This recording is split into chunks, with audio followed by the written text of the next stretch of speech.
And welcome, ladies and gentlemen, to the Outside Blitz. I am your host, the fabulous one, Scotty Freytown. Folks, I am all by myself today, unfortunately. Alex Steele had some prior obligations going on. We had the bootleg better prior obligations going on, and that's okay. We've got stuff going on around the league, and we do this for our brethren and our babies, as Boots says. Boots has some family stuff happening around there, so I'm not going to go any further than that. But Boots has some family stuff going on. Alex out there, he's dealing with a festival up north in his neck of the woods. So, gotta love that. He's throwing his Steel Twins gaming stuff around. So, hey, gotta appreciate that. Alex in the chat currently. So, what's up to Alex? Welcome to the show, folks. I'm loving it. Loving the fact that Alex is in the chat right now. But hey, welcome to the show. The Hall of Fame game happened this past week. So the preseason has officially opened up. And hey, the Outside Blitz is in the house. So I am here, the fabulous one, Scotty Freytown, and I am going to bring you some news around the league. We're going to talk about some stuff. A lot actually happened in the last couple of weeks. I don't know if anybody's noticed. Teams have been finalizing their rosters. Teams have been making a lot of signings happen. A lot of extensions have been taking place. And hey, we're going to talk about some of those signings and extensions that have been going on. We've unfortunately had a couple of injuries around the league here that are going to have a big impact on how certain teams wind up going through the season. So let's go ahead and jump right in. News and notes around the league. Hey, and this one's big for Alex. The Lions go out and sign running back Jahmyr Gibbs to the 3-year, $67.5 million extension. It's $22.5 million per year. It can be worth up to $75.75 million per year with incentives, which would make it $25.25 per year as long as he hits those incentives. It has $51.5 million guaranteed. It is a big contract. So it comes on the heels of Bijan Robinson's contract, which we'll talk about in about a minute. Makes Jahmyr Gibbs the highest paid running back in football. Look, the Lions, I was a little surprised it took this long to get this deal done, if I'm being honest. And Alex says that was the most. Alex says right now we'll be talking about the Hall of Fame game in a minute, but he says that was one of the most competitive Hall of Fame games I've ever seen. Very entertaining Hall of Fame game, by the way. Quietly underrated Hall of Fame game. But moving into the Gibbs contract for a minute, look, the Gibbs deal, it's a smart deal. He is the straw that stirs the drink for the Detroit Lions offense, right? He is the guy that is going to be, everybody's been talking about it. Gibbs is going to be the guy that the Lions are going to be, rolling with. He's going to be the bell cow. At least everybody expects him to be the bell cow running back. They did sign Isaiah Pacheco because they lost David Montgomery, who was the quote unquote knuckle, if you will, of that Sonic and Knuckles duo that they called it. And look, I don't know if Gibbs, if I'm being honest with you, I don't, and a lot of people are going to disagree with this take. And I don't know, in my opinion, that Gibbs can be the quote unquote bell cow. I mean, he sort of showed it last year. I mean, there was a moment, and at one point in the game, I remember he was taking so many carries and getting blasted so heavily that it was like, I saw him sit on his ass on the field and just go, oh man. And the poor guy just looked beat. And I don't blame him because he was taking a lot of punishment and getting beat on quite a bit. But look, he's going to be the bell cow back. He's going to be the guy that they lean on in that Detroit Lions offense. They paid him the big money, and it's a big money contract. I do feel like the Lions sort of played themselves a little bit because when it comes to this deal, I feel like Gibbs sort of played it well on his own because he was sort of waiting for Bijan. It was like a staring contest between him and Bijan Robinson. They were like, hey, who's gonna sign first? Because the guy who signed second was going to reset the market. And Bijan just happened to sign his contract first because Atlanta was like, look, we got to get our guy on the field. Both him and Gibbs were hold-ins. And Atlanta got their guy on the field, so Atlanta got the contract for a little bit cheaper. So the Lions sort of played themselves a little bit. But at the end of the day, they still get their guy on the field, which is a good thing. I'm not, if I'm the Lions, I'm not entirely mad at that. we got our guy out there, right? I mean, that's just what it comes down to. We got our guy out there. And they get their bell cow running back, if you will, their bell cow, their guy who they're expecting to be their bell cow onto the field. Alex says, with Gibbs signing, on one hand, I'm ecstatic about the deal. On the other hand, I'm still concerned about the cap space and what other options the Lions will have going forward. It's a lot of money to wrap up in like 8 or 9 players. I agree with that. There's a lot of, and that was the next thing I was going to touch base on with this deal. Okay, $25 million wrapped up in him now. So you got to think this is, you got $50 million wrapped up in Goff.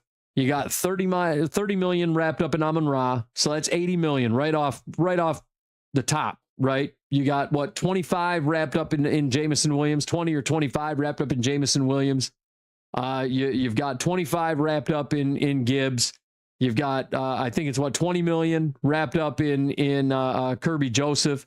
Like, they're paying their guys. You got a Lee McNeil's deal. You just paid a boatload of money over to Aiden Hutchinson.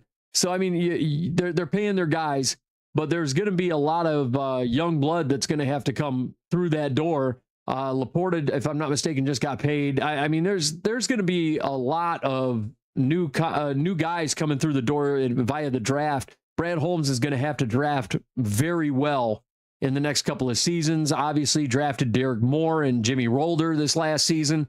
So we're going to see, how those guys kind of mesh with the, as we call it, the Dan Campbell hippie drum circle. Lions fans are going to be hoping that both those guys step up in a big way. But, realistically, I mean, the Lions, they're going younger. Obviously, they're going to see, and obviously it creates a question of what's going to happen with Brian Branch, right? We don't know what's going to happen with Brian Branch and his contract. Is Brian Branch going to be sticking around? Are they going to be able to sign Brian Branch? The good news about the salary cap is over the next couple of years, it's going to be going up. So that's the one plus side to this whole situation is the salary cap has continuously grown and has been exponentially growing over the last several years. A lot of folks have been saying, well, the salary cap is a lie. Well, I don't think the salary cap's a lie per se, but it can be manipulated. And that's kind of what the Lions are doing. Especially with this Jahmyr Gibbs contract. I mean, they only had, if you looked at it before the contract got signed, they only had about 13 or 14 million to play around with. So they gave him a big signing bonus, obviously, and they maneuvered some cap around to try and make this a little more palatable when it came to the salary cap. But, this Gibbs contract is going to kind of coincide with, how Jared Goff's contract pans out. You might see the Lions going after a brand new quarterback in the next several years, and Alex says on one final note for him, it's Lombardi or bust. And look, I agree with that. I can agree with that. I mean, at this point, you've got maybe a year or two, and then, certain things are going to have to change as far as how you handle this team from a salary cap perspective. I don't entirely disagree with that. I think that is a very astute thing to say, and I don't blame Lions fans in a lot of ways for feeling that way. I think that's a very smart take in this situation given the current circumstances. So with that, the Lions, they get their star running back in the room, and also, I mean, let's talk about the Atlanta Falcons. They kind of do the same thing. They go out and sign running back $1 million with incentives they're gained. They get them for about $750,000 cheaper than they would have gotten they would have gotten him if Gibbs had signed first. But Atlanta goes out, they get their guy back on the field. Same thing for Atlanta. They needed to get Bijan back on the field. He is the straw that stirs the drink. You have to have your star running back. They're going to be doing a lot of work with Bijan Robinson. A lot. I mean, you just know he is going to be their bell cow on the offensive side of the football. You just know it. It's going to be him and Drake London, and they don't really have much at the quarterback position right now. I mean, you've got Tua dealing with back injuries, and you've got Michael Penix dealing with the leg injury still, and we don't know the timetable for Michael Penix to return. We don't know, what's going to happen with Tua Tagovailoa because he's been dealing with all the concussion issues and all these different injury issues that have been hampering him from being on the field. So whether or not Atlanta is I guess realizing it, they are in a quarterback problem right now. They have a quarterback problem. And Cooper Rush is the third guy, right? They signed Cooper Rush to be QB3 over there, which I don't know how good of an idea that was per se, but Cooper Rush is QB3 now. So Bijan Robinson is going to be the guy. I mean, you're basically going to be, handing him the ball like a maniac. He's going to be, just you're going to be looking at 25, 30 carries a game from Bijan Robinson. He's going to be hyper targeted. He's going to be hyper-handed the ball. He's going to be running like crazy. It's going to be all Bijan all day. So get ready for that. And they get their guy back in the door. He gets the big extension. They keep him with him for the next several years. Zion the Potato joining us. He says, "Hey, Scotty. Hey, what's going on, Zion? How we doing?" So I mean, Bijan Robinson coming back. I'm okay with the extension. I think it's a brilliant move to get him back in the door and keep him there. Obviously, he is just your guy, but you got to fix your quarterback situation. And I don't think Atlanta's going to be making any waves until at least you get Michael Penix back on the field, because I really don't buy Tua Tagovailoa. Michael Penix looked rough last year, and I think the jury is still out on Michael Penix, to be honest with you. If he doesn't really show signs of being a more consistent quarterback, and really, if you don't get him more receivers, we might be having a different conversation about what goes on in Atlanta. We might be having a different conversation about who their quarterback is and whether or not they're going to go into the draft and find themselves a new quarterback. Atlanta's got questions out the wazoo here, so we gotta figure that out. The Falcons did make some moves to protect their quarterback, though. They do sign offensive guard Matt Bergeron to a 4-year, $96 million deal. It's $24 million per year, $60 million guaranteed. Look, I love this signing. Matt Bergeron's been a staple on that offensive line. Great offensive guard. He's a stud. I really like this signing. And Zion the Potato, you say, I mean, a quarterback is sacred to the game. Absolutely. Sacred to the game. It is the most important position in all of sports. Guy literally handles the football on every single offensive snap. He's the guy that handles the football on every single snap, on every single play. I mean, it's the most important position in sports.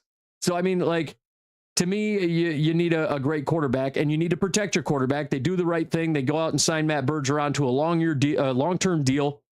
Nice four-year deal. I mean, this is smart. It's a smart contract. $96 million gets him about $24 million per year. I'm with it. I think it's a smart move. Yeah, I love this. I love this signing, but the Falcons do run into a problem of their own, and this is a big issue. Outside linebacker Jalen Walker, who we were very big on, he suffered a torn ACL in practice on Tuesday. He's been placed on season-ending IR. He will miss the 2026 season. So, yeah, you're not going to see Jalen Walker with the Atlanta Falcons this year. Jalen Walker, great player, and man, that one's got a sting for the Falcons. Losing him, you never want to see it, especially when it comes to like training camps and stuff like that. These are the types of things that always happen. A torn ACL, yeah, it's just a miserable situation for the Atlanta Falcons. You lose your outside linebacker, a stud of a player, a guy who is excellent on these delayed blitz looks and whatever the case. He's just been phenomenal. So you lose him. So I mean, Atlanta's going to be looking a little rough this year, and it kind of opens the door a little bit.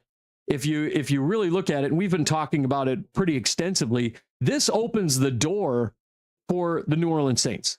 This whole situation, it opens the door for the New Orleans Saints, because when it comes to the New Orleans Saints, they are the ones that I'm kind of looking to win that division. And Atlanta, they're always kind of half knocking on the door, like, hey, we're going to try and win this division. And like the NFC South is always kind of up in the air, and Atlanta's been trying to make their way back to winning that division, and it's always been Tampa. And then last year, out of nowhere, it was Carolina won the division, and it's just randomly.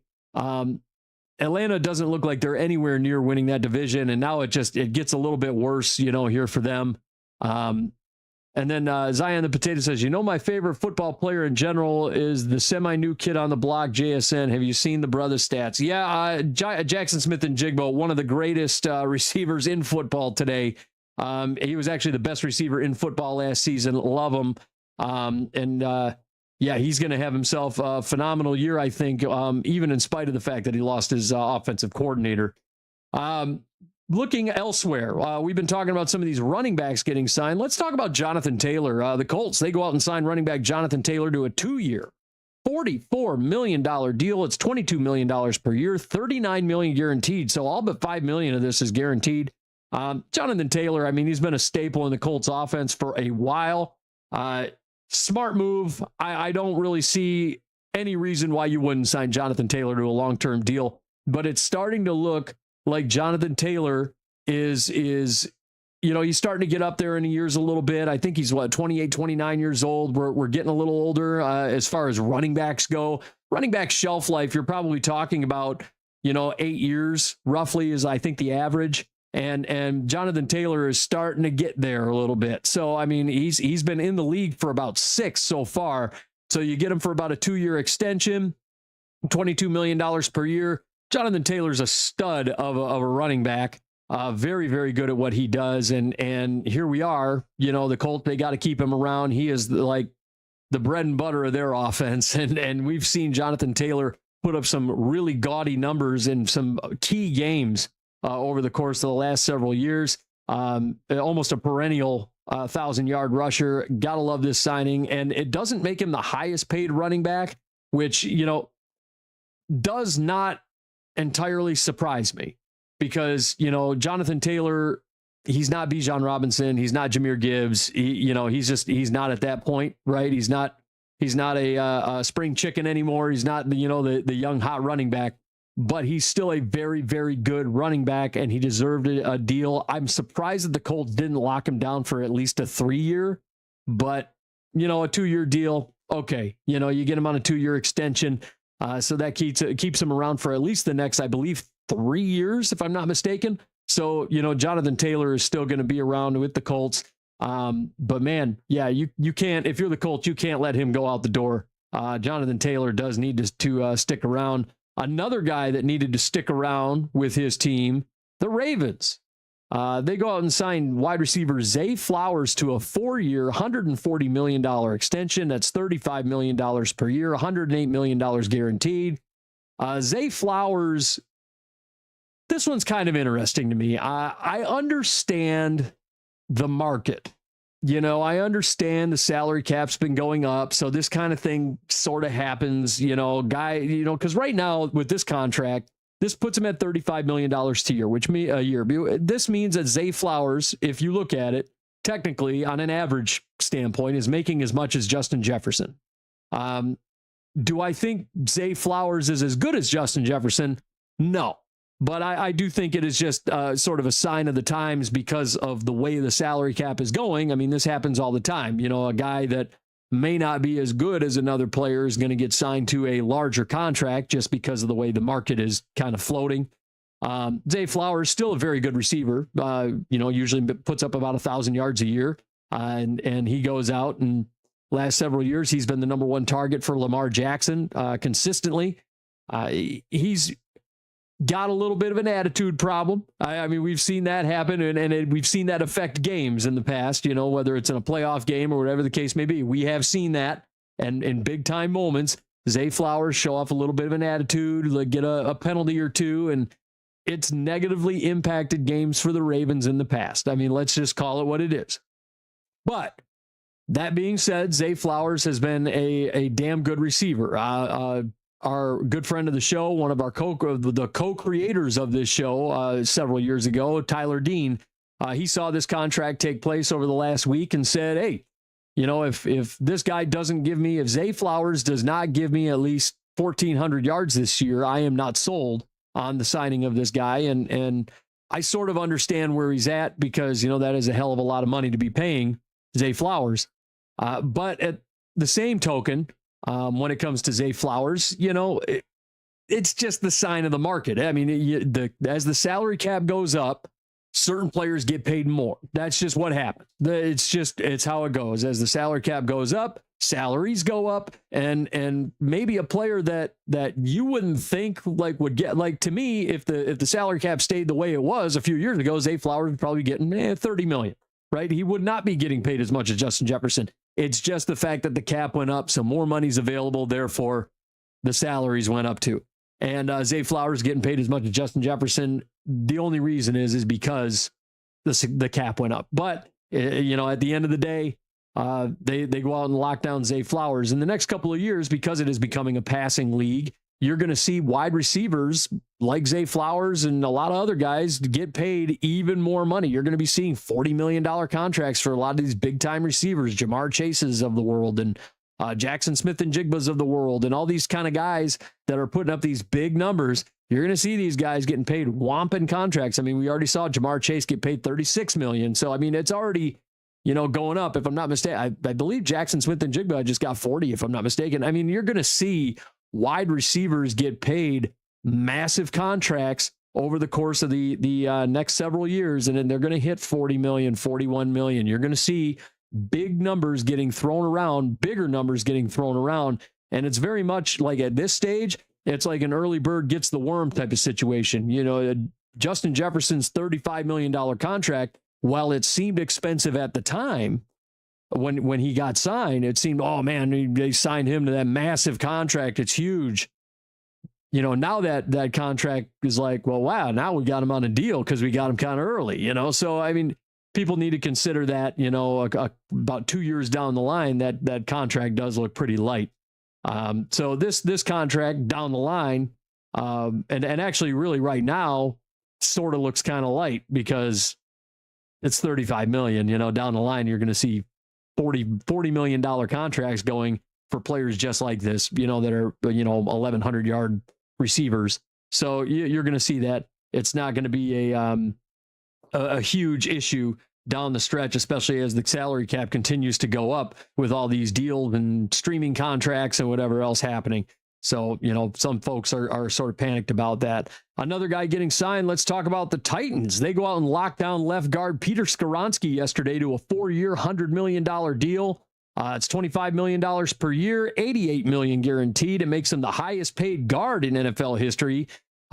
He had a 79 PFF grade last year, which ranks 6th amongst all players at his position. That was a 73.2 run blocking grade, which was 13th, and an 84.5 pass blocking grade, which was 2nd among all guards last year. He was the 11th overall pick in the 2023 NFL draft out of Northwestern. He originally played left tackle in college, but the Titans kicked him inside. He was originally drafted as an offensive tackle, but they kicked him inside to guard, and he has been one of the best guards in football since coming into the league 3 years ago. I mean, he's been great. And man, Skoronski gets, a huge contract. I do not have any argument for this contract. It's a great deal. He's a stalwart on that line. He's been great for them. Cam Ward needs the protection, and obviously, he's a decent run blocker. I mean, 13th ranked run blocker at his position. Tony Pollard has been quietly and perennially, nobody's really looking at the fact that Tony Pollard's been an 1,000-yard rusher like year over year over year, in spite of the fact that the Titans have been a horrible team. And a huge reason for that is Pete Skoronski. You got to lock down your offensive linemen. The Lions sort of taught everybody that, right? It all starts up front, and we saw it with the 90s Cowboys for a long time. Well, the Titans are doing the right thing. They're going ahead and locking down. They're great offensive guard. They're getting that run game going, and they're going to make sure that Cam Ward is protected. They got Cam Ward some weapons this year with Carnell Tate, and, they're going to be getting Gunnar Helm rolling as the number 1 tight end. I mean, this is exactly what the Titans need to be doing. Locking down Skoronski is very smart. Zion the Potato says, if I had $1 for every time someone had an attitude problem in the NFL, I'd be as rich as Scrooge McDuck. Yeah, absolutely. Some of these guys, they aren't, team players, they call them, I put that in air quotes, but, they aren't always team players, they call them.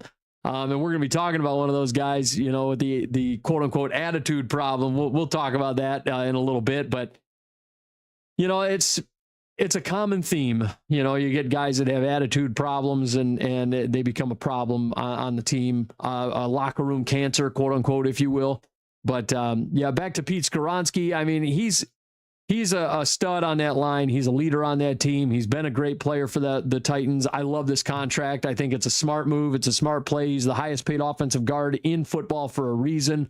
When you're the 6th ranked offensive guard and with the way the market's going, this is a good contract. This is a great contract. I would have locked him down to this contract 3 weeks ago. I mean, this is no doubt. You can't even argue it. It's a great contract.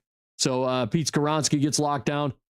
Also, the Bears, they're making moves on their offensive line. They signed offensive tackle Darnell Wright to a 4-year, $116 million extension. That's $29 million per year, $93 million guaranteed. Obviously, offensive tackle is considered a quote unquote premium position. I keep using the air quotes today, but Darnell Wright, great signing. He had an 81.4 PFF grade, 85.6 run blocking grade, 74.3 pass blocking grade in 2025. He was one of the best offensive tackles in football. The Bears, they did a lot of work on their offensive line last offseason, and it showed. And the Bears, they want to keep that offensive line intact. Darnell Wright, he was phenomenal last year. And the Bears offensive line, I mean, outside of the first couple of weeks where they didn't look that damn good, I mean, down the stretch, I mean, like you want to talk about from about week 3 onward, the Chicago Bears offensive line was just phenomenal. I mean, and you look at the results of that offensive line, Caleb Williams looked damn good. You look at the results of Caleb Williams' numbers. You look at DeAndre Swift having himself what I would call a career year for him. It was a great year for DeAndre Swift. And a lot of that comes with the fact that Darnell Wright was such a good run blocker. And I mean, 85.6 run blocking grade. I mean, this is a no-brainer of a signing, especially for the Bears. And he's doing exactly what the Chicago Bears want to do. They like to take high percentage throws underneath. Ben Johnson's whole offense picks apart zone defense. That's what they do. That's always been the Ben Johnson game. Pick apart zone defense. And if it was me, I would this a no-brainer type of signing. He gets paid $96 million guaranteed is a big-ass guarantee. So he gets paid. I mean, keep cashing them checks. But man, he had himself one hell of a payday here with the Chicago Bears, coming off of one hell of a year with the Chicago Bears. We did have a couple of underrated signings. I want to talk about this one because this one really kind of caught my eye. The Texans go out and sign linebacker Henry 2020 to a 2-year, $16 million extension. It includes an additional $1 million in incentives. Look, to get Henry 2020 for $8 million a year, this is such an underrated signing. This dude was a tackling machine last year. 2020 was so good and nobody was talking about him. The only way that you knew about this dude and knew about how good he was playing for the Houston Texans last year was if you were in a dynasty fantasy football league that does individual defensive players. Because my goodness, 2020 was so good. His tackles, I mean, over 100 tackles last year. The guy was tremendous. He was such a good linebacker. He was a stalwart in that front seven. Just a tackling machine. I loved everything he did for the Houston Texans. And like, he's not one of those like, I guess, sexier names that you're gonna talk about, in the front seven. He's just not one of those guys. But like, he was. I mean, last year was a career year. He fits exactly what DeMeco Ryans likes, and nobody was looking at him. Because everybody's always talking about, the Danielle Hunters of the world, and I get it. There were all these different names on that defense. Derek Stingley, and okay, there's all these huge names on that defense, and DeMeco Ryans, knows how to utilize those guys. All these big name guys that are monsters. They're going to put up these big numbers, these big sack numbers. And, oh man, look how good this guy's doing. And that guy, dude, Henry 2020 was so good and nobody talked about him. Not a soul. And I'm like, man, for just a dude that is like kind of a role-playing linebacker, a role-playing like middle linebacker, golly, this guy put up some great numbers and nobody talked about him, and he only got paid $8 million. You locked him down for the next 2 years for $8 million a year. Like, that is just insane to me. Maybe $9 million if he hits his incentives, which I don't even know what his incentives are. I would assume his incentives are based on like the number of tackles he gets, or maybe it's a playing time thing. But like, golly, you know, it's wild to think that you get a linebacker of that caliber that played that well. I mean, it's crazy to me. And nobody even remotely talks about him. And I just to look at his numbers for a minute here, because I think it's worth taking a peek at his numbers. So last season, he had an 81.8 pass rushing grade. He had a 66.9 run defense grade. He had 65 total tackles. He didn't have over 100, but that was just solo tackles. 25 assisted. He had 3 sacks. I mean, the guy was awesome. 16 pressures. He had 36 stops. I mean, like, what? How did we not look at this guy? And you only got him for $8 million a year? Like, that's all you had to pay? I mean, in 2024, 72 total solo tackles, 33 assisted. So, I mean, he had a sack and a forced fumble that year. I mean, the guy's a really good player. He had 9 total pressures in 2024.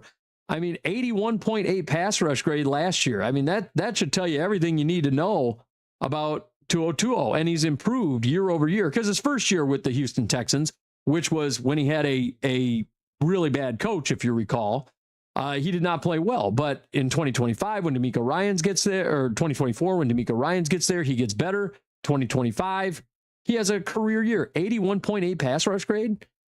I mean, 66.9 run defense grade. I mean, he ranks 6th in pass rush grade for league wide at his position. I think that says a lot about this guy. I really do. I think that says a lot. And last year, like I said, 3 sacks, 25 assisted tackles, 65 solo tackles. So, I mean, 90 total tackles. I mean, he's a great player. Played 818 snaps last year at linebacker. 16 pressures. You can't get over it. I think he's a great player for $8 million. That is a steal at that price for $8 million a year. That's an absolute steal. And then the Texans go out and get another steal. So they go out and sign defensive end Jadeveon Clowney to a 1-year, $5.5 million deal. $5.5 million for Jadeveon Clowney. What are we doing? I don't understand how Jadeveon Clowney was just sitting out here on free agency. Nobody looking at him? Nobody signing Jadeveon Clowney? Like, I understand Jadeveon Clowney had like injury issues throughout his career. I understand there's a lot of folks out there that think, Jadeveon Clowney made his whole career on, one big tackle, where he knocked a guy's helmet off and killed him. That's what a lot of people think. Jadeveon Clowney made his whole career on one big tackle in college where he ripped a guy's helmet off and just murdered him. And I understand that that thought process to an extent. To me, Jadeveon Clowney is one of the more disruptive defensive ends in football that people should be looking at. And if you can get him for $5.5 million, like that's super cheap for an edge rusher. Like, especially one as good as Clowney is, as long as he's healthy, and then that's a big thing for Jadeveon Clowney is his health. I get it. There is a health issue there. He does have an injury history, but for $5.5 million, that's a very low risk, high reward contract, especially on a 1-year. If you're going to sign him on a 1-year deal, I mean, what are you really losing? What's the problem here? 1 year, $5.5 million base, call it a day. At that point, if he gets hurt, okay, you can cut your losses and all right, I don't have to see Jadeveon Clowney next year. Done. I mean, it just, to me, it doesn't make sense that more teams weren't looking at Jadeveon Clowney. I don't understand why it took so long for a team to sign him, and I don't understand why they let him go to a team that already had a beast a beast of a defense like Houston. I mean, that whole defense is just like an embarrassment of riches over there. And you just let him go there? And then you're going to let him sit there and compliment Danielle Hunter. I mean, tell me I'm not crazy here. This sounds like insanity to me that you would let him go out the door and compliment Danielle Hunter and go to a Houston defense that is already insane. They were the number one defense in all of football last year, and then you're going to give them Jadeveon Clowney for $5.5 million. It doesn't make sense. Yeah, I mean, and he should have been Zion the Potato. He should have been signed longer if the brother is that good. Look, he is that good. That's the thing. He's older. I get it. There's an injury history. I get it. Okay. But everywhere I've seen Jadeveon Clowney go, he's been one of the better defensive ends. The injury history, I think, is what people are concerned with. But for $5.5 million? I mean, for $5.5 million, if I can sign Jadeveon Clowney for 1 year, $5.5 million, and that's all I have to do? That's all I have to give him? Dude, it's a wrap. Especially if I need an edge rusher. That's a wrap. Here you go. Done. Sold. Easy. I mean, it just, that was a no-brainer. I mean, and I was surprised, like the rumor was the Vikings were looking at him, and I was surprised they didn't pull the trigger because they do need another edge rusher. I was a little surprised by that. It didn't make a whole lot of sense that teams weren't looking at him. It was surprising that teams weren't more ready to pull the trigger, especially on such a low risk, high reward deal. And if Clowney could be, a stud, if he can show that he can still play at that extremely high level that we've seen, what are we losing here? Especially at 5.5. I mean, it doesn't make a whole lot of sense to me that he didn't get picked up quicker and sooner. It didn't make a lot of sense. But Jadeveon Clowney goes back to his original team, the Houston Texans. If you recall, he got drafted by the Houston Texans to be on the other side of when J.J. Watt was still with the Texans all those years ago. So there's that.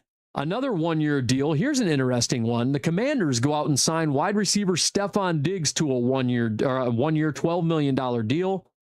Diggs, interesting stuff going on with him.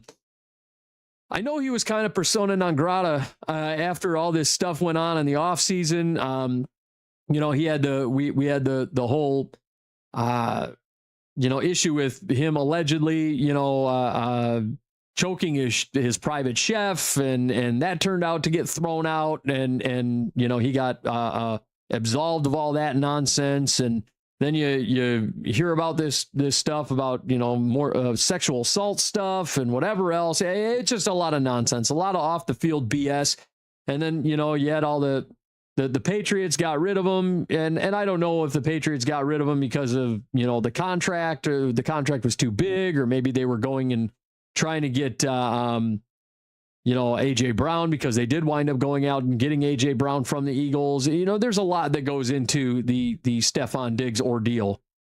But when it comes to Stephon Diggs going to the Washington Commanders, they did need a wide receiver. If you recall, they got rid of Deebo Samuel. They let him go out the door. Deebo did sign with the San Francisco 49ers. So here we are. Deebo goes back to the Niners. The Commanders need another big-time receiver, and Diggs winds up going to his hometown of Washington, and then he goes and goes back to D.C., right? I don't know how well this is going to fit. It's going to be an interesting one. Diggs is excited to be in his hometown, which is good. And every time Stephon Diggs goes somewhere, he just kind of leaves a stink. That's the problem that you have with Stephon Diggs. He was in Minnesota, and he sort of left a stink. And the Vikings traded him away to Buffalo, and they got what they got for him because Stephon Diggs was just kind of making an ass of himself. And then he goes to Buffalo, and Diggs, he leaves Buffalo, and he leaves a stink there, because he was mad that he wasn't getting the ball, and because of Joe Brady's offensive system, and he had a problem with Josh Allen and whatever else. And then he goes over to Houston and leaves a stink there, and then he goes over to New England, and then you have all the off the field bullshit, and he leaves a stink there. And now he's over in Washington. Is he going to leave a stink there too? Who knows? Stephon Diggs does carry some baggage there And I think teams were a little apprehensive about signing him because of his off the field BS that goes on. And I think Stephon Diggs, I don't know that he, some people are saying, well, he's getting older. He's in his early 30s now. He's 32, 33 years old. So a lot of people are saying, well, he probably lost a step. He's lost a little zing off the fastball there. And he doesn't have the speed that he used to have. He doesn't have the cuts he used to have. And I kind of get it. To an extent, I kind of do. But to me, when it comes to Stephon Diggs, for $12 million, it's actually a pretty reasonable contract. And they do need a veteran receiver to go with Terry McLaurin. They actually have one of the older receiving rooms with those two guys, two older starting receivers, because I would assume Diggs would wind up being the wide receiver 2 over there. But we're going to see how he meshes with Jaden Daniels, and we're going to see how the sort of the split comes when it comes to passes being thrown and, who winds up kind of winning as far as Terry McLaurin and Stephon Diggs and who becomes sort of the favorite receiver. But at the end of the day, Diggs going to Washington, it's going to be an interesting little spot, and it kind of creates a little bit of an issue when it comes to Brandon Ayuk, because obviously there was a little bit of a thought that maybe Brandon Ayuk would be going to Washington, but it turns out Brandon Ayuk, he kind of damned himself a little bit here, and they're saying that Ayuk might not even be eligible for this year because the Niners have left him on the left team list. So Brandon Ayuk might not even be eligible to play this year. So you might not even be able to see him on the field, which would explain why they brought Deebo Samuel back. So there's a lot going on here with the Ayuk saga. Brandon Ayuk has basically made himself, you want to talk about a guy that left a stink. He has left a stink with the 49ers organization that nobody wants to deal with him. Nobody wants to deal with Brandon Ayuk. He's made such an ass of himself.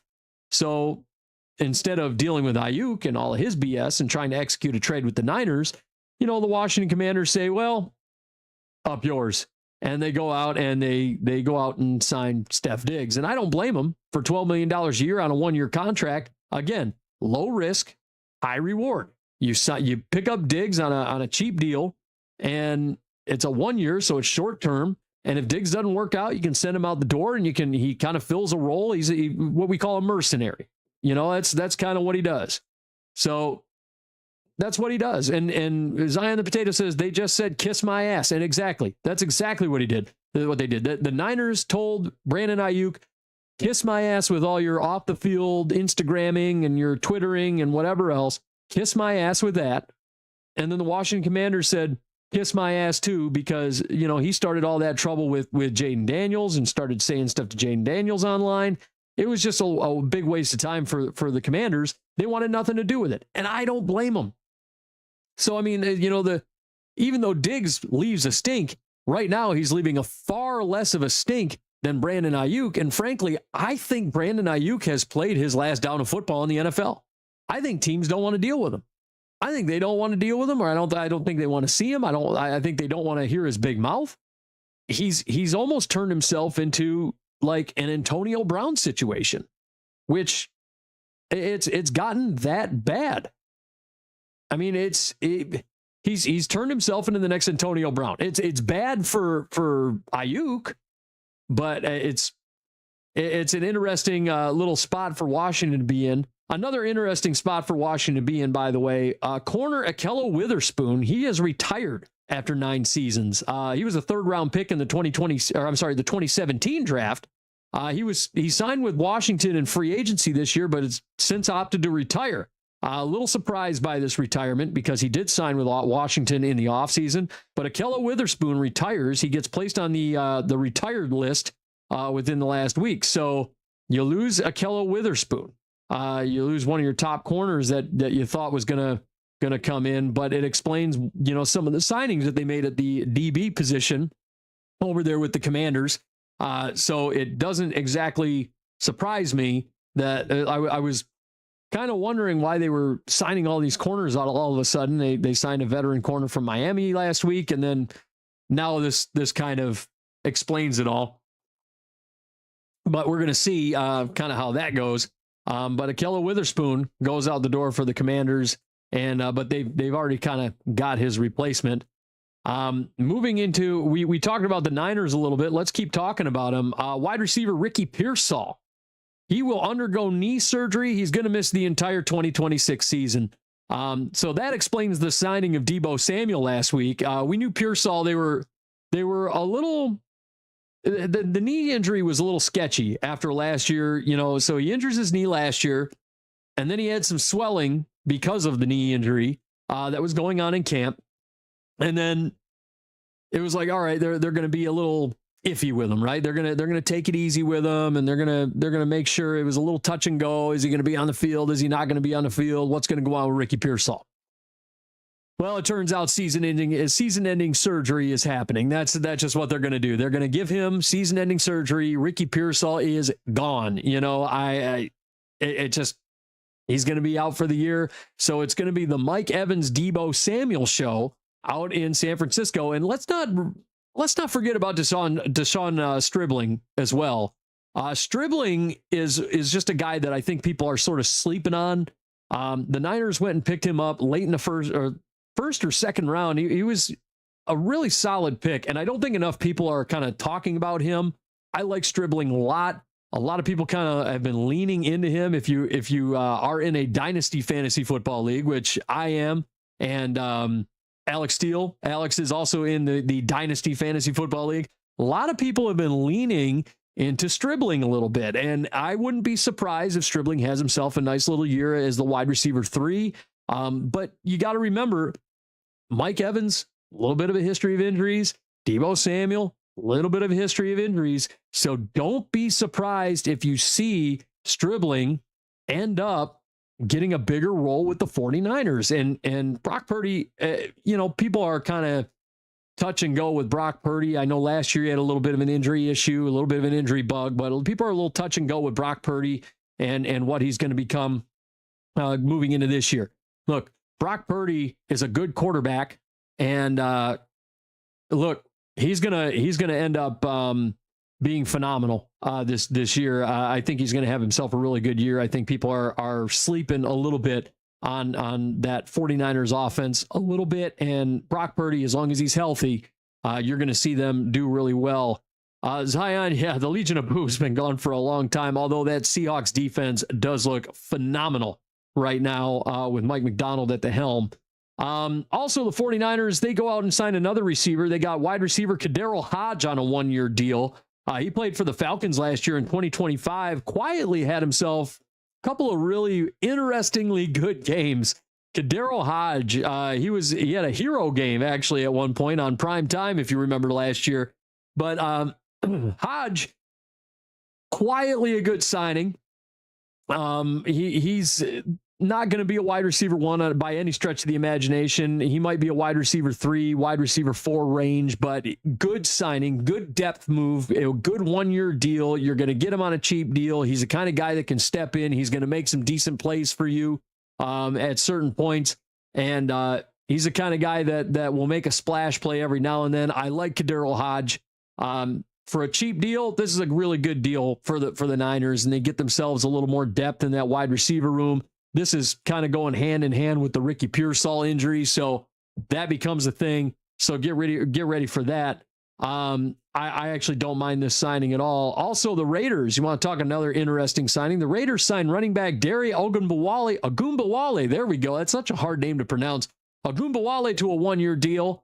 Ogunbowale, former Jacksonville Jaguar. He's been around the league for a while. He's floated a few different places. I think he floated around with the Houston Texans as well.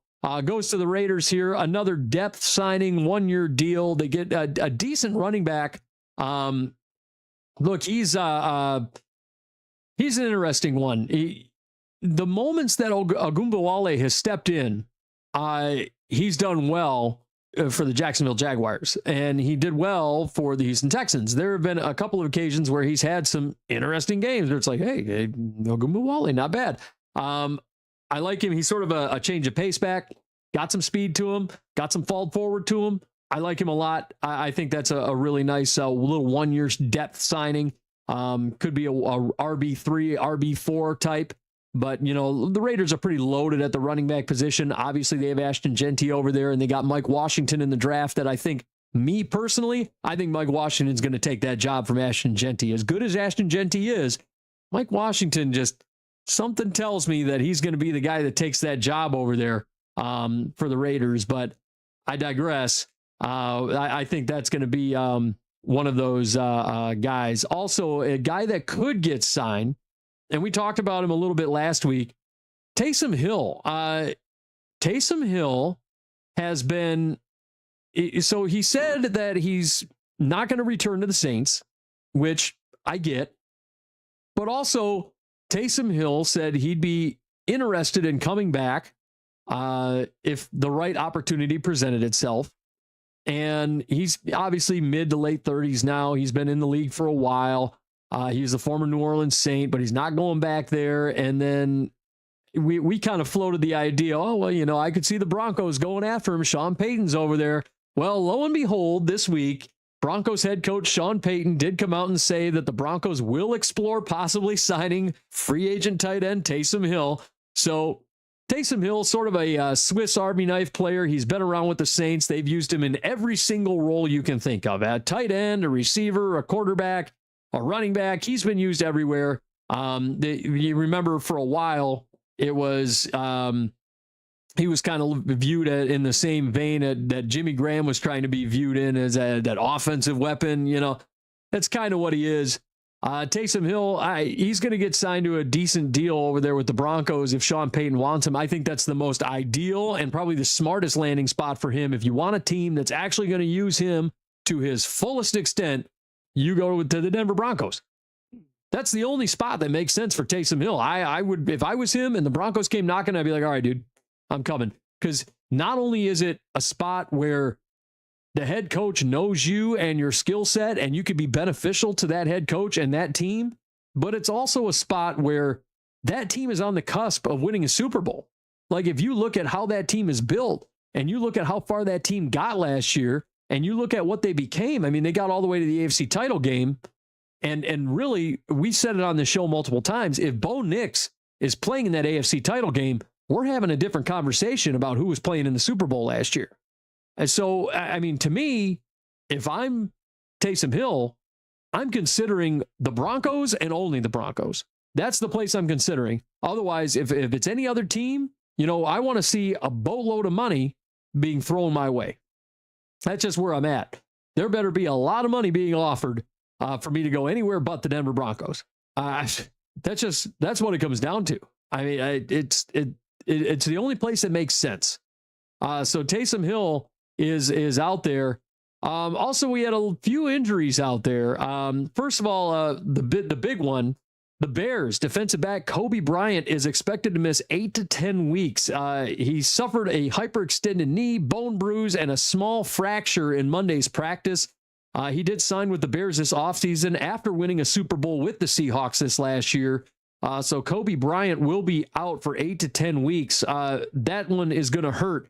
The Bears, they've done such a really magical job of revamping that secondary, and now to lose a key player like Bryant, who I think, he was going to be a stud for the Bears secondary, and now they're going to be kind of scrambling to fill that spot. But 8 to 10 weeks is going to be the time frame for him to come back from that injury. And if you look at that, that's going to put them kind of well into October before they get him back. So that one's going to be a tough one for them to kind of swallow there. But, at least, and I hate to say at least because nobody likes to see an injury and nobody wants to put like a silver lining on an injury, but at least it happened now versus, in October, because at that point, if it does happen in your season's basically over, right? 8 to 10 weeks. I mean, it's basically done.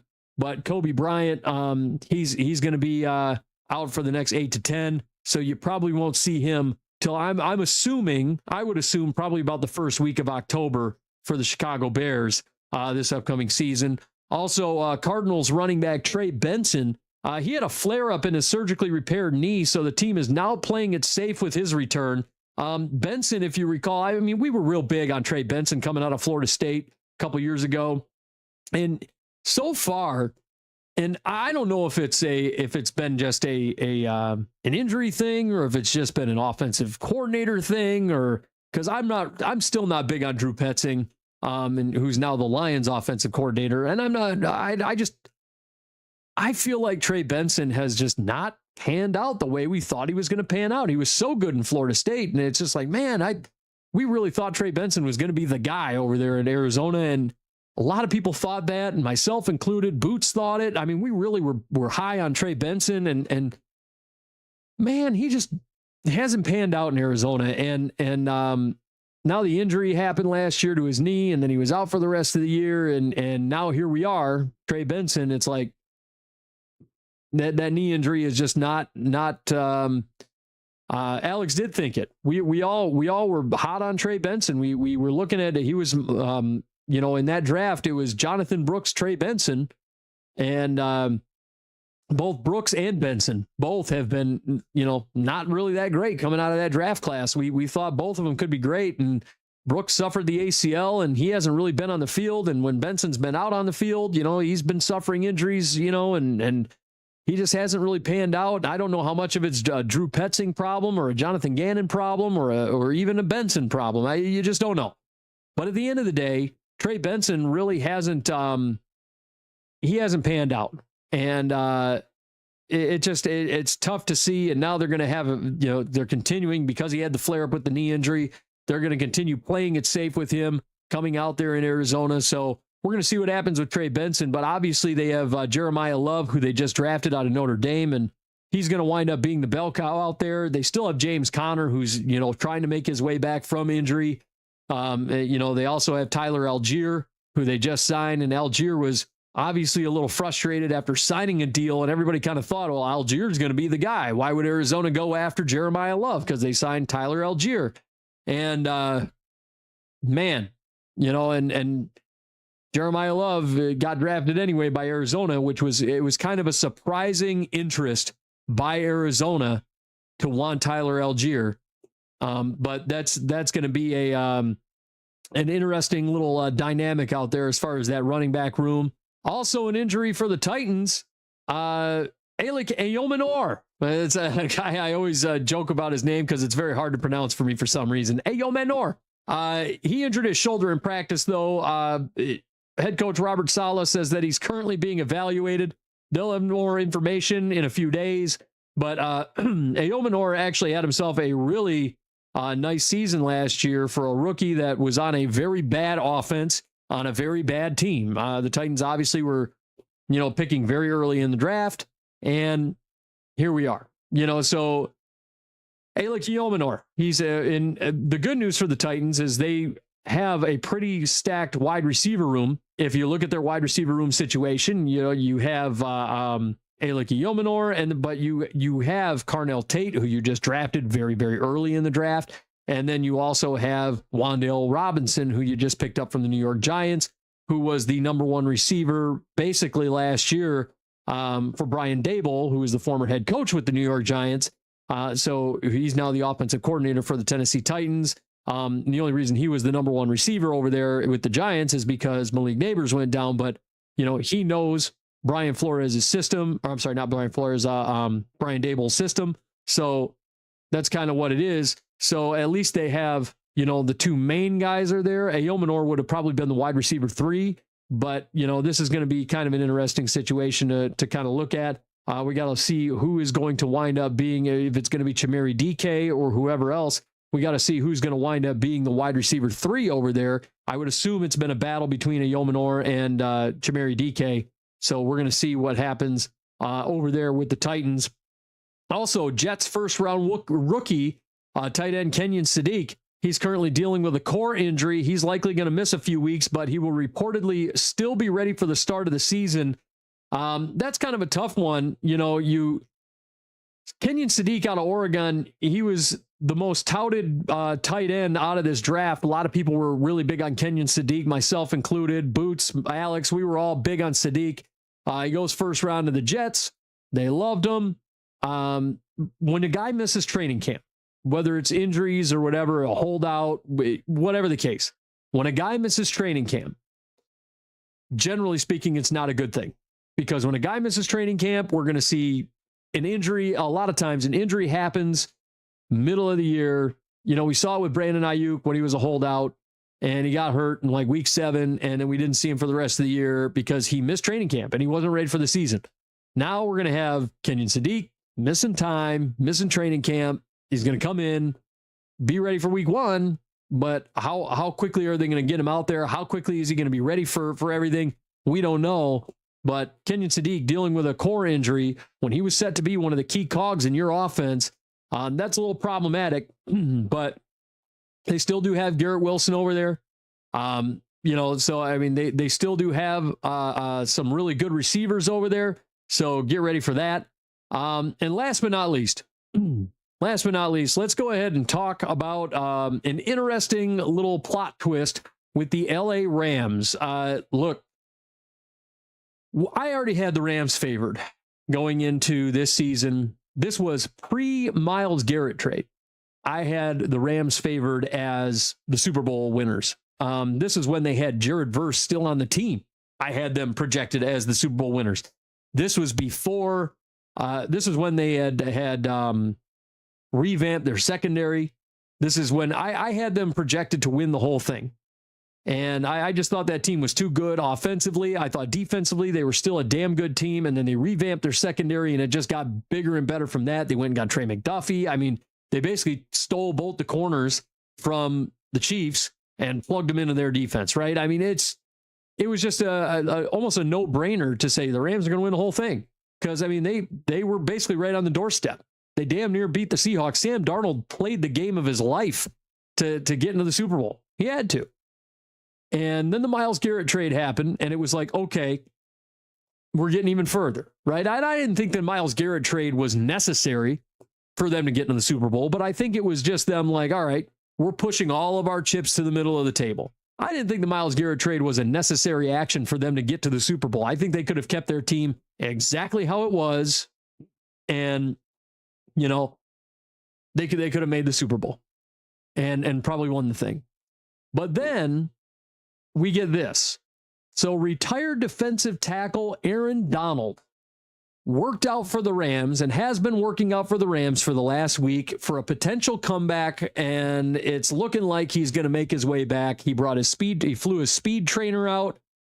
It's sounding like Aaron Donald is coming back to the LA Rams for one more year in the sun. And it's sounding like we're going to have Aaron Donald and Myles Garrett on the same defensive line. I mean, at this stage, just crown him. I mean, just crown him. I mean, it's a wrap. I mean, it's barring a miracle. This sounds like it's a wrap. I don't know how this team can lose. I don't know. It doesn't make this team. This could very well be like, you want to talk about a team that could go undefeated, like this. We're on the precipice of that possibly happening. This team, I mean, think about all of the star power on this team. Think of all the players on this team, the quality players. I mean, it's insane.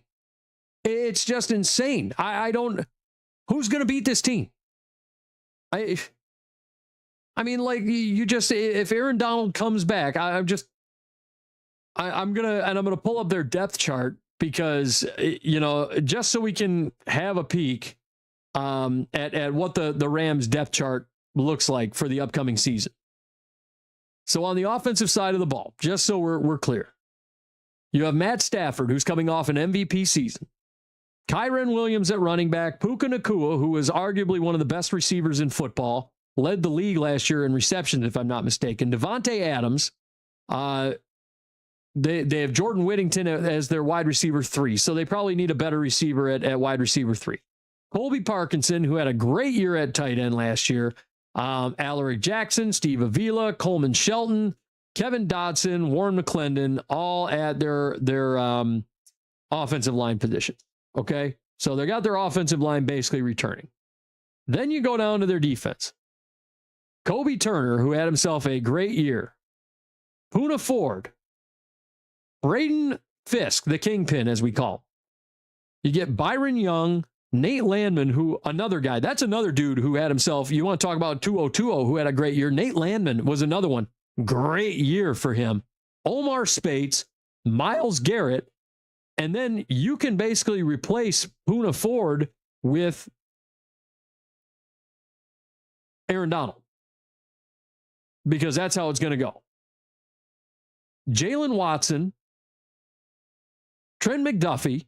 So you got the two corners that were from the Chiefs, the CB1 and CB2 over there, in McDuffie and Jalen Watson. You got Cam Kinchins, who was one of the best safeties that were coming out of the draft last year. Cam Curl, who had himself a great year with those guys. And you've got Quentin Lake, who was another great safety. Hey, who's going to beat this team? Nobody. Nobody is going to beat this team. I don't see anybody beating the LA Rams at this point, especially if Aaron Donald comes back. It's just, this is going to be the Rams by a landslide. It's like, holy crap. The last time, now, the only way it becomes sort of a funny situation is the last time we saw a super team, if you will, if you recall, was when the Philadelphia Eagles put together a super team and everybody thought that they were just going to kill everybody. And the Eagles wound up going like 8-8 that year or something. It was terrible. And they wound up, missing the playoffs and whatever else. And it was a disaster. But right now, the Rams right now have a super team. I mean, they do. If Aaron Donald comes back, this is a super team. And I don't know that anybody can stand up to it. I think they're the favorites to win the Super Bowl. And last year they were on the cusp, and that was without having great corners. That was without having Aaron Donald. That was without having Myles Garrett. This is just, I mean, they could probably, if I'm being honest, you give them maybe an edge rusher, one more edge rusher, and we're there. It's a maybe, or I don't know if they could do anything else to make this team any better. It's just crazy. This is insanity. Oh, and don't forget they still have Tyler Higbee, by the way, who is an excellent tight end in his own right. So I'm like, geez, oh Pete, this team should theoretically, and by the way, backup running back Blake Corum is still there, who had himself a really great season on limited carries, damn near broke 1,000. So what are we doing? The Rams should win the Super Bowl. There's no reason why they shouldn't win the Super Bowl. This should be the Rams year. And anybody who thinks otherwise, I think is crazy. Barring a huge injury, heaven forbid, and even then, their backup quarterback is Ty Simpson, who I think was highly touted coming into this draft anyway by a lot of folks as one of the best pocket passers. I mean, you want to talk a kid who a lot of folks view as like Matt Stafford light. I mean, that's kind of Ty Simpson, right? It's really interesting how this whole thing is shaping up. And I have kind of a hard time thinking that any other team than the Rams right now is gonna win this Super Bowl. Barring a huge injury situation. But that's the news around the league, folks. And, one more thing we're going to touch base on before we roll out of here is let's talk about the Hall of Fame game. Let's talk about that. Let's see. Anybody, Zion the Potato, anybody who thinks otherwise can get the treatment of my foot being parallel parked up their ass. Yeah, I mean, look, it is unfathomable. The whole thing is. It is unfathomable. But let's talk about the Hall of Fame game, which anybody who watched it, dude, this game was a lot of fun. I was looking forward to watching the rookie quarterbacks, and we got to see one of my favorite receivers coming out of this draft, Reggie Virgil, get to do some work out there too. And man, I really enjoyed watching Reggie Virgil out there, and he was getting some targets. But just a few quick notes on the Hall of Fame game. First of all, it was one of the most entertaining games I've seen in a while from a preseason game. I thought the Cardinals and Panthers put on a hell of a show out there for a preseason game. It was great. Carson Beck looked great. He was very fun to watch. Looked just fantastic. Started out a little conservative, just kind of to be expected, right? We see a guy like that. He starts out a little conservative, kind of dinking and dunking a little bit, doing a little bit of the whole, high percentage throws, little short check downs and things like that. But Carson Beck, once he got comfortable, he really started slinging it, and he really looked comfortable in that pocket.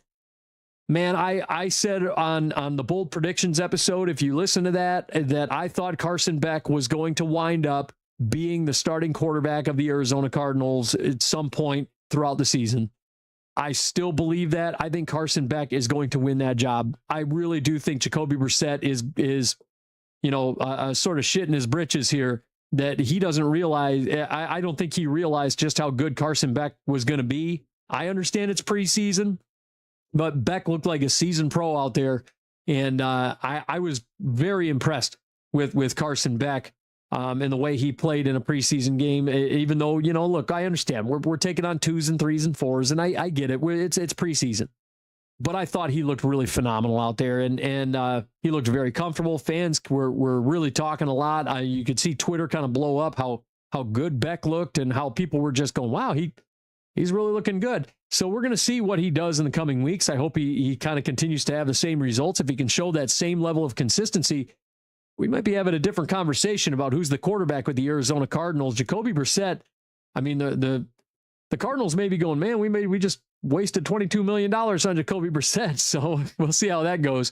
Also, a guy that I think a lot of people were talking about, and a guy that we really liked on this show, and this is a guy, more of an Alex guy than anything. And I got to give Alex kudos for this, because he really was high on Haynes King, the Carolina Panthers quarterback out of Georgia Tech.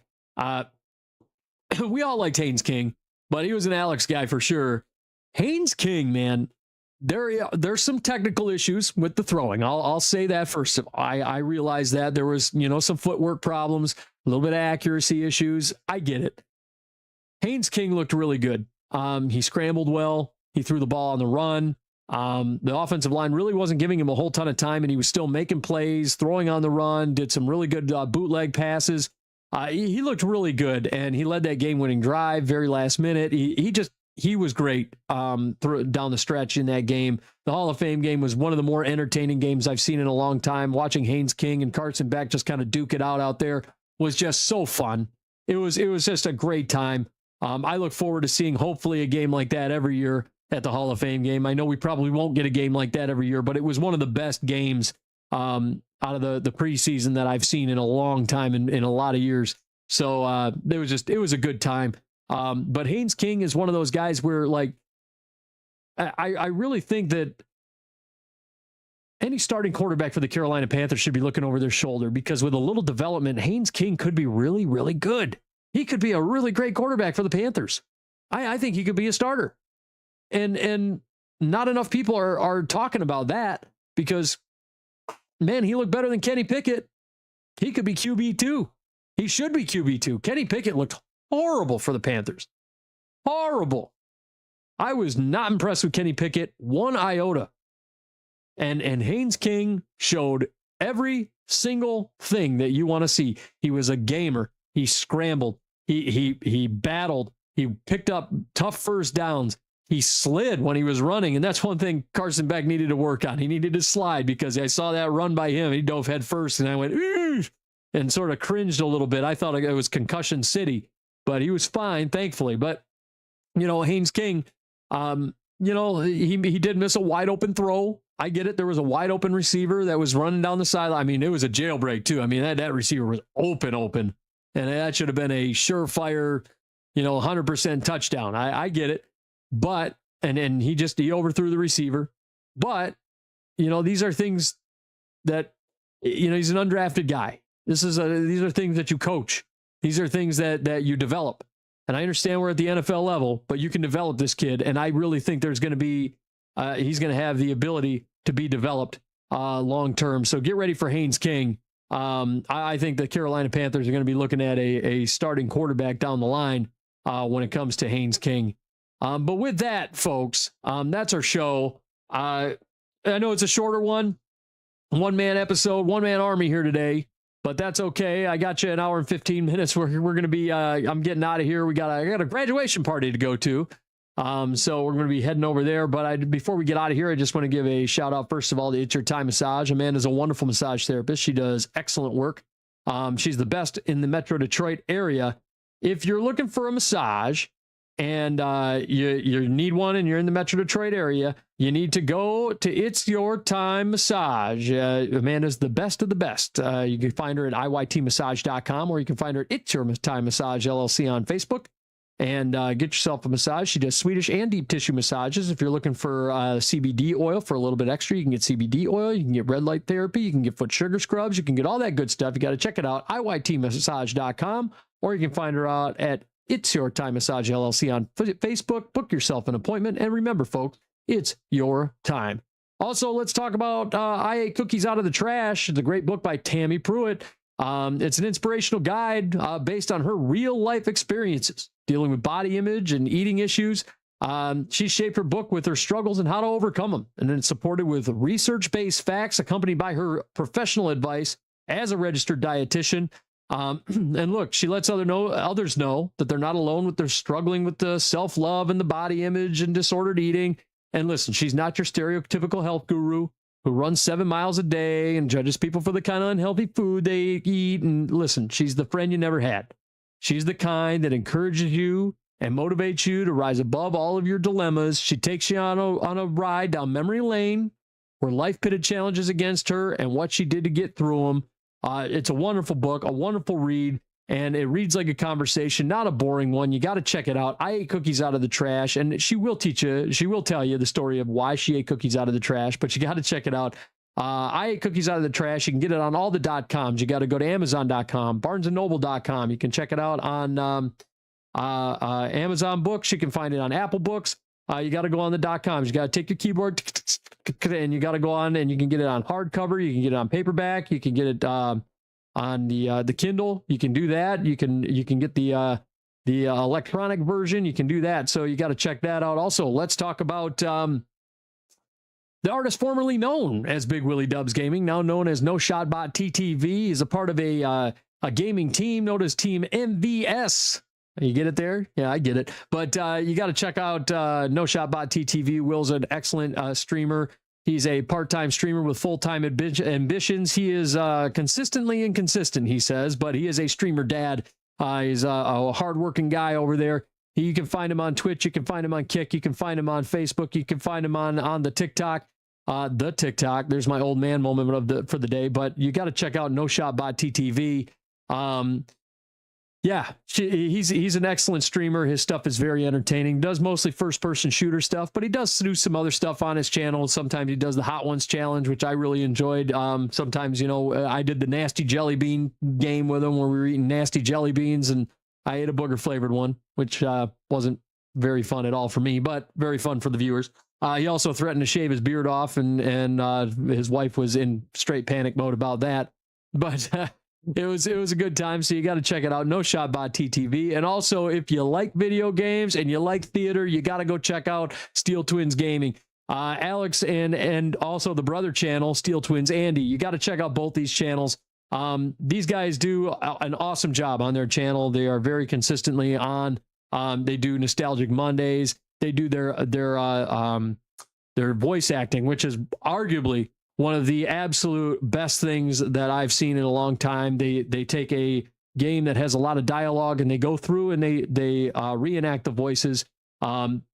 Very entertaining stuff over here. Alex is putting a lot into that channel. I highly recommend it. It's entertaining stuff. I really like the Apollo Justice series that he did. That was a very awesome series. And all of the Ace Attorney stuff. It's a great little channel to be a part of. And I also appreciate the Nostalgic Mondays. That is my favorite.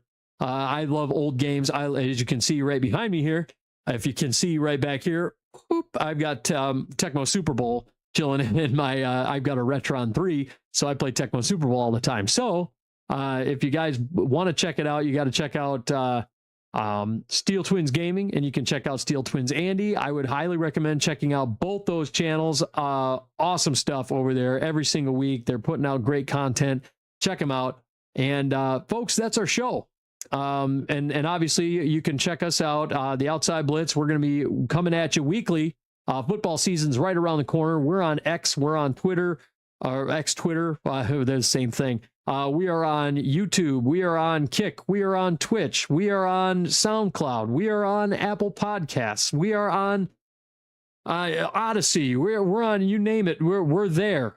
We're there. We're on Spotify these days. Goodness gracious. We're on Facebook. We're on YouTube these days. I mean, we're all over the place. We're spreading our socials all over the place. So we're sowing our wild oats, if you will. We're our Blitz babies. So folks, we appreciate everybody tuning in. We've noticed an uptick in listenership. We appreciate everybody joining us on a weekly basis. We like the fact that people are tuning in and listening and being a part of our little community here.